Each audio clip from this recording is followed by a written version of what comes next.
나와 동행하는 사람이 누군지를 알고 그분의 실력이 어느 정도인지를 알게 될 때에 동행하면서도 편안할 수 있어요. 또 우리가 믿는 하나님이 어떤 분인가 하는 것을 알게 되면 세상에 어디 가서도 위축되지 않습니다. 할렐루야. 그럼 하나님은, 우리가 믿는 하나님은 초월하신 하나님입니다. 모든 환경을 초월하시고 전지하고 전능하신 하나님이다. 그렇게 성경이 설명하고 있습니다. 그리고 하나님이 사랑하면 그 사랑을 막을 길이 없고, 하나님이 심판을 하게 될 때에는 그 심판을 피할 수가 없는 거예요. 그래서 성경을 보면 모든 세상, 모든 인류뿐만 아니라 모든 것들을 통치하시는 하나님이다. 그렇게 말합니다. 계시록 5장 3절에 보면 하늘 위에나 땅 위에나 땅 아래에 능히 그 두루마리를 펴거나 보거나 할 자가 없더라. 그러면 하늘 위에나 땅 위에나 땅 아래나 하나님의 그 모든 것을 펴거나 보거나 할 자가 없다는 거죠. 그리고 하나님은 모든 우주 공간을 지배하시고, 인간적으로 보면 잠수함을 타고 바다 밑에 내려간다 할지라도 거기 하나님 계시고, 또 하늘에 올라간다 할지라도 거기도 하나님 계신다. 그렇게 말하고 있어요. 이 에돔이라고 하는 사람이 잔뜩 고만해가지고 오바다서 1장 3절 4절에 이런 고백을 하지요. 너의 마음의 교만이 너를 속였도다. 하나님 말씀하신 겁니다. 바위 틈에 거주하며 높은 곳에 사는 자여, 너가 마음에 이르기를 누가 능히 나를 땅에 끌어내리겠느냐 하니, 그런 말이에요. 누가 나를 땅에 끌어내리겠느냐. 또 말하기를 너가 독수리처럼 높이 오르며 별 사이에 깃들을지라도 내가 거기서 너를 끌어내리리라 여호와의 말씀이니라 라고 한 말씀하죠. 그러면 하나님 앞에서는 자랑할 게 없어요. 에돔이 교만해가지고 하나님 앞에서 큰 소리 치는 거, 이거 다 어리석은 것이다. 전능하신 하나님은 지금도 세계의 역사와 전쟁과 평화를 주장하시는 분입니다. 내가 권력이 있으니까, 내가 돈이 있으니까, 내가 빽이 있으니까, 내가 건강하니까 누가 나를 해할 수 있는가, 그런 생각을 하면 하나님 앞에서는 하루아침에 무너질 수 있어요. 여러분은 교만하지 말고 늘 하나님의 능력을 의지하면서 전적으로 순종하며 사는 지혜를 갖게 되기를 주님의 이름으로 축원합니다. 그러면서 이제 세상에 천상과 천하를 다 주장하고 아시지만 하나님께서는 사랑하는 성도들을 향하여 지정된 땅이 있습니다. 다 하나님이 주장하지만 어떤 때는 여기에 모여라, 여기에 가라, 거기에 머물라 라고 하는 장소가 있어요. 근데 오늘 이 사도행전을 보면은 이제 예수님 태어난 후에 약 61년에서 63년경에 기록된 말씀입니다.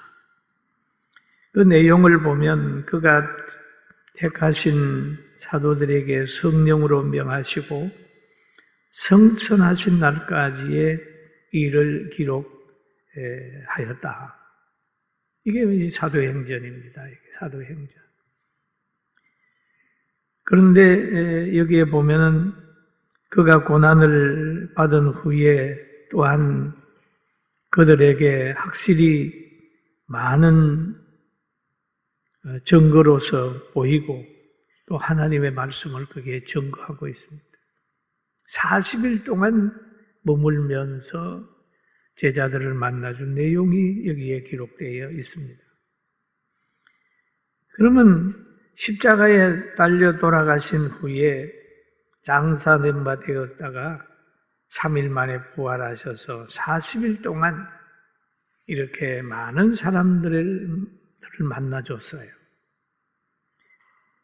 그 만나줬는데 누구를 만나줬습니까?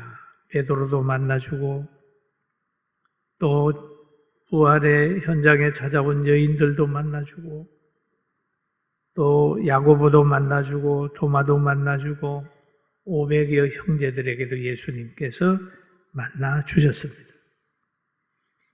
그리고 오늘 이 마지막 날에는 산에서 예수님의 제자들을 만나주신 거예요.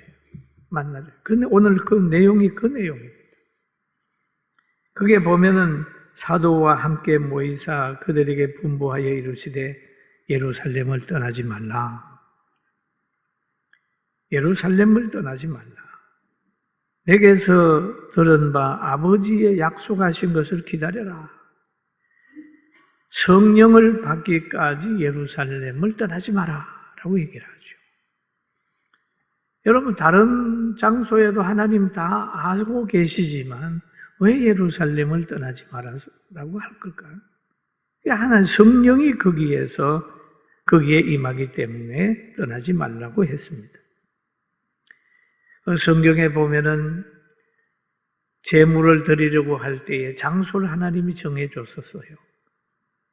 하나님이 아브라함에게 말씀하시기를 아브라함아 너의 사랑하는 아들 독자 이삭을 저 모리아 산에서 드려라. 모리아 땅으로 가서 거기서 내게 제물로 드려라. 번제를 드려라. 그런 얘기가.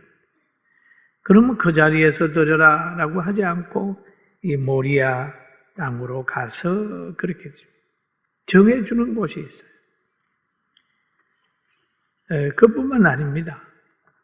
또 예수님이 태어날 때도 여러 곳이 다 하나님의 통치 영역 안에 있지만은 요셉과 마리아를 저 베들레헴으로 가게 해서 베들레헴에서 태어나게 했다. 그 왜 그럴까요? 그 예언된 장소이기 때문에 그런 거예요. 그리고 오늘 이 장소에서 보면은 예루살렘에 있으면서 예루살렘을 떠나지 말아라 라고 얘기를 합니다.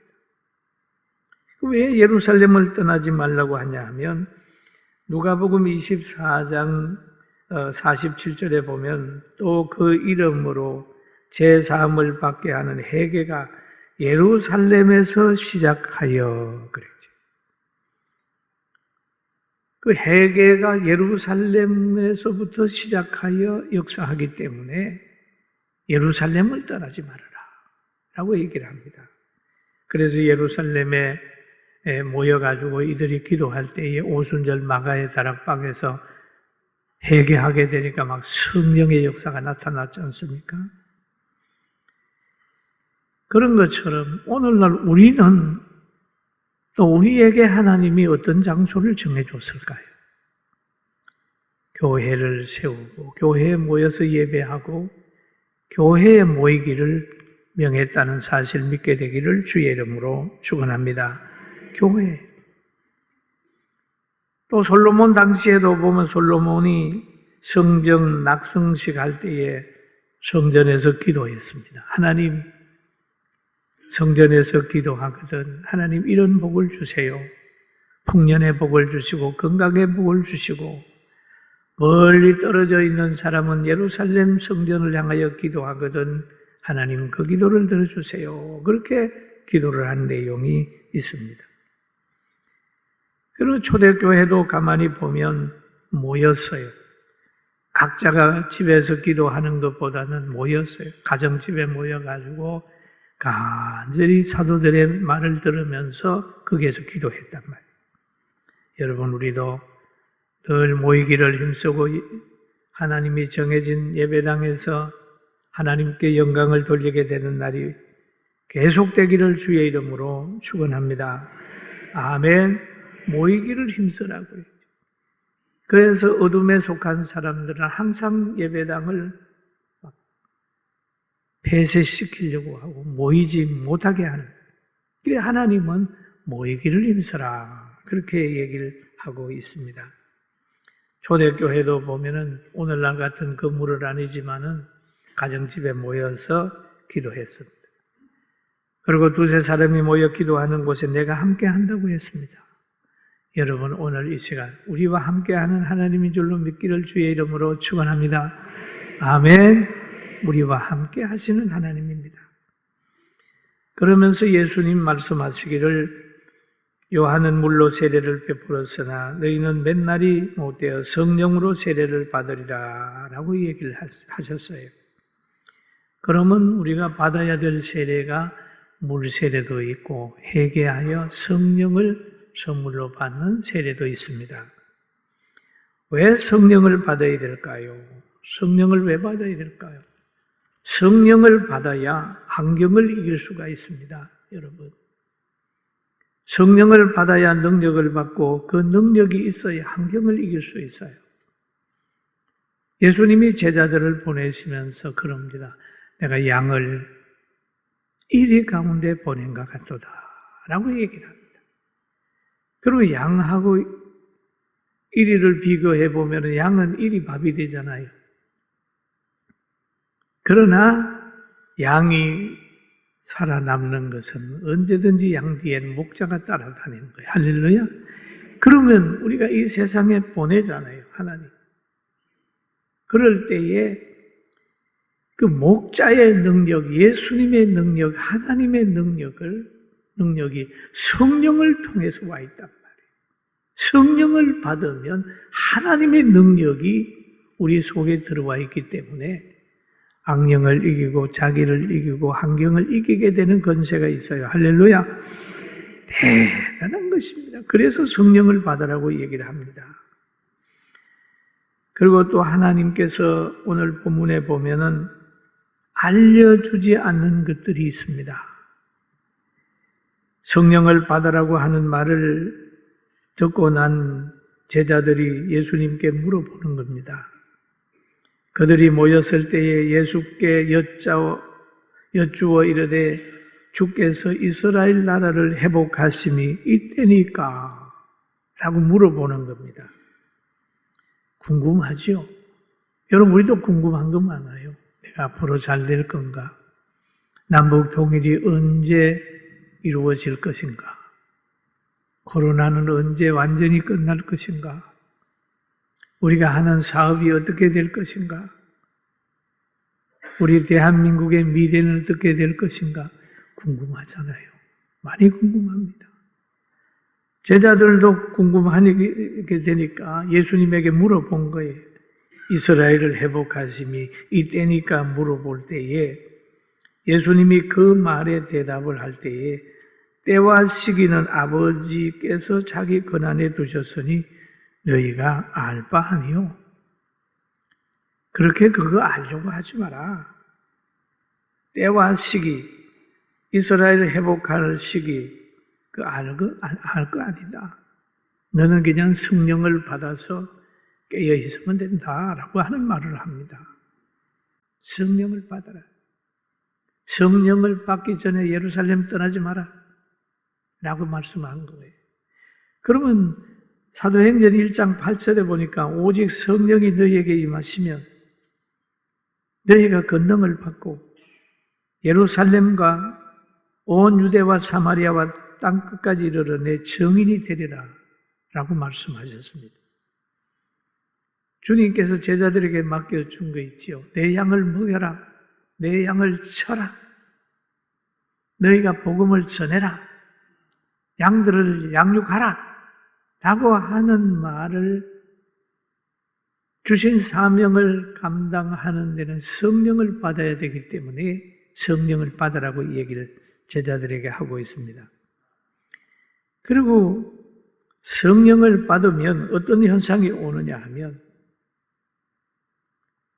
하나님의 계획을 알고 하나님의 영의 보호를 받기 때문에 믿음이 생겨납니다. 그리고 하나님의 말씀을 이해하게 되어 있습니다. 이해하게 되어 있습니다. 빛된 삶을 살 수 있고 빛된 지식을 가지고 있어요. 그러나 성령을 받으면 박해를 받습니다. 여러분. 박해를 받습니다. 왜냐하면 어둠에 있는 곳에 빛이기 때문에 어둠을 좋아하는 사람들은 빛을 미워하게 되어 있습니다. 그런데 빛을 미워하는 동네는 망합니다. 소금이 없는 것은 뭡니까? 건강도 잃을 뿐만 아니라 부패해져 버리는 거예요. 그러니까 사탄들은 항상 교회를 박해하고 믿는 사람을 박해하고 그렇습니다. 그러나 믿는 사람은 여러분 양처럼 공격은 못하지만은 목자 대신 하나님이 함께 하시고 하나님의 영이 성령이 함께 함으로 인하여 날마다 양처럼 순한 성도가 권능을 가지고 보호받을 수 있다는 걸 믿게 되기를 주의 이름으로 축원합니다. 아멘. 권능을 받는다. 권능을 받으면은요 대단한 거예요. 발언권이 생깁니다.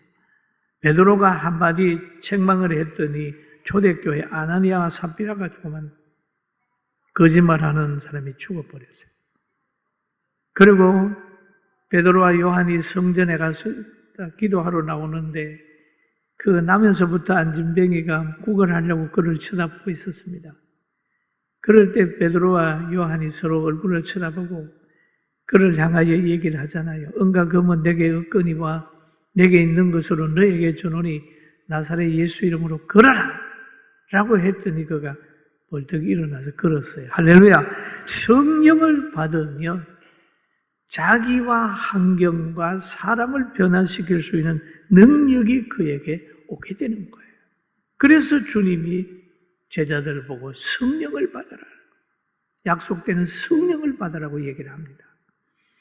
성령을 받으면요, 마음에 여러 가지 변화가 오는데 성령의 열매 한번 또 같이 읽어봅니다. 오직 성령의 열매는 사랑과 희락과 화평과 오래 참음과 자비와 양성과 충성과 온유와 절제 이 같은 것을 금지할 법이 없느니라 라고 얘기를 하죠.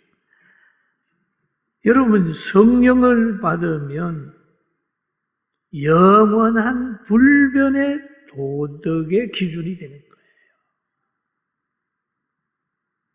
불변의 도덕의 기준이고 불변의 윤리입니다. 이게 기준이에요. 환난과 박해가 있을 때라도 견딜 수 있는 능력이 이런 성품을 가지고 있으면 견디는 거예요. 예루살렘에서도 견디고 사마리아 천한 사람이 있어도 그들을 멸시하지 않고 사랑으로 복음 전하고 땅끝까지 복음 전하는 열정이 생기는 거죠. 성령을 받아 변화되어서 지식이 변하고 성품이 변하고 체질이 변하고 가치관이 변하고 삶의 목표가 변화되기를 주의 이름으로 축원합니다. 그렇습니다. 여기에서 보면은 올라가신 예수님, 성천하시는 예수님은 가시는 그대로 오시리라 라고 얘기를 합니다. 흰옷 입은 두 사람이 그러잖아요. 갈릴리 사람들아 뭘 보고 있냐? 예수님은 올라가신 그대로 오신다. 구름을 타고 올라가셨으니까 앞으로 구름을 타고 오실 거다. 그렇게 얘기를 합니다. 예수님의 제자들을 지칭하기 갈릴리 사람들이라고 얘기하죠. 가심을 본 그대로 오시리라. 올라가심을 본 그대로 오시리라. 그럼 여러분, 사람의 예대로 이해하면 2000년 동안에 사람이 사는 사람이 있어요? 시간이 많이 가는 것 같죠? 주님 오신 날, 승천하시는 날이 2000년 되는데 많이 날이 간 것 같죠? 그럼 우리는 2000년이지만 하나님 편에서 보면 이틀일 수도 있어요. 성경에 그러잖아요. 하루가 1000년 같고 1000년이 하루 같다고. 우리가 하나님 편에서 성경을 보면, 세상을 보면 문제될 게 아무것도 없어요. 여러분, 하루산이 편에서 보면 하루가 긴 것 같고 내일이 없는 것 같지만 사람 편에서 보면 하루산이는 우습잖아요. 여러분, 하나님 편에서 모든 것을 보면서 그 능력을 가지고 살아갑시다. 할렐루야. 베드로후서 3장 8절 한번 같이 볼까요? 사랑하는 자들아, 주께는 하루가 1000년 같고 1000년이 하루 같다는 이 한 가지를 잊지 말라. 잊지 말라. 예수는 믿는 우리가 이 땅에서 세상과 구별된 지식과 구별된 생각과 구별된 비전, 목표, 사랑을 가지고 있어야 된다. 자기 생각보다는 예수 안에서 생각이 있어야 된다. 그리고 쭉 보게 되면은 이런 말이 또 있잖아요. 이것을 증언하시니가 이르시되 보라 진실로 속히 오리라. 속히 오리라. 속히 오리라. 하거든 아멘 주 예수의 옷이 없소서. 계시록 가면 아멘 주 예수의 옷이 없소서. 기다리는 거예요. 예수님 옷이 없소서. 아멘 주 예수님 옷이 없소서. 그리고 기다리면서 어떤 자세로 기다려야 되느냐 하면 베드로전서 4장 7절에 만물의 마지막에 가까웠으니 그러므로 너희는 정신을 차리고 근신하여 기도하라. 정신을 차리고 근신하여 기도하면서 우리가 예배당에 못 올 때라도 우리는 마음을 어디에 둡니까? 예배당에 두고 집에 있다 할지라도 예배당을 향하여 마음을 일로 보내는 거죠. 하나님께서는 예배 드리는 장소, 제물 드리는 장소를 정해 놓은 거예요. 아브라함아 너 집에서 드려라. 그거보다는 아브라함아 너 모리아 산에 가. 거기에서 독자 이삭을 예물로 드려. 요셉아 마리아라. 그거는 저 먼 곳에서 다시 어디로 갑니까? 베들레헴까지 가는 거예요. 베들레헴까지. 거기에서 탄생시키는 거예요. 예수님이 여러 곳에서 지나시다가 마지막 때가 되니까 예루살렘에 가셔서 거기에서 재판받고 거기에서 또 십자가 지잖아요. 그리고 제자들 보고도 예루살렘 떠나지 마. 예루살렘 떠나지 마. 거기에 성령이 임할 거야. 그렇게 얘기했습니다.